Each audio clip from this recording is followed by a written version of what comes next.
మీడియాలో వైరల్ అయ్యే కొన్ని వీడియోలు మిమ్మల్ని షాక్కి గందరగోళానికి గురి చేస్తుంటాయి. అలాంటి ఒక షాకింగ్ వీడియో తాజాగా వైరల్గా మారింది. ఈ వీడియోలో ఒక వ్యక్తి నుదిటిపై QR కోడ్ టాటూ వేయించుకున్నాడు. వినడానికి విడ్డూరంగా అనిపించినా అది అక్షరాల నిజం. ముఖంపై QR కోడ్ ఏంటి అని ఆశ్చర్యపోతున్నారు కదూ? అయితే మీరు ఈ వైరల్ స్టోరీ గురించి తెలుసుకోవాల్సిందే.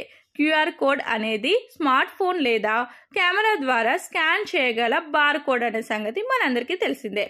అయితే దీని ద్వారా మరింత మంది ఫాలోవర్లను సంపాదించాలని వైరల్ వీడియోలో కనిపిస్తున్న వ్యక్తి భావించాడు. ఆ ప్రయత్నంలో భాగంగా ఈ వ్యక్తి QR కోడ్ టాటూ అతని ఇన్స్టాగ్రామ్ అకౌంట్కు లింక్ చేశారు. తద్వారా మరింత మంది అటెన్షన్, ఫాలోవర్లను ఆకర్షిస్తానని భావించారు.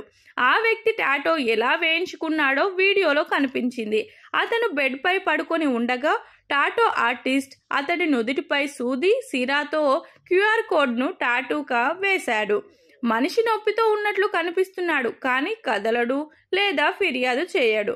టాటూ ఆర్టిస్ట్ QR కోడ్ని పూర్తి చేసి ఆపై దానిని పరీక్షిస్తాడు. అతడు తన ఫోన్తో మనిషి నుదిటిపై స్కాన్ చేస్తాడు. అయితే అతని ఇన్స్టాగ్రామ్ అకౌంట్ ఓపెన్ అవుతుంది. ఈ విచిత్ర వ్యక్తితో పాటు టాటూ ఆర్టిస్ట్ కెమెరాను చూసి నవ్వుతూ వీడియో ముగిస్తాడు. ఈ వీడియో ఫిబ్రవరి 26న ఇన్స్టాగ్రామ్లో పోస్ట్ అయ్యి 17 లక్షల వ్యూస్ సంపాదించింది. దీనికి 9,000కు పైగా లైకులు, అనేక కామెంట్లు కూడా వచ్చాయి. కొంతమంది పచ్చబొట్టు పొడిపించుకోవడం తెలివైన ఐడియా అంటూ కామెంట్లు చేశారు. మరికొందరు ఇది ఫేక్ అయి ఉంటుందని అభిప్రాయపడ్డారు.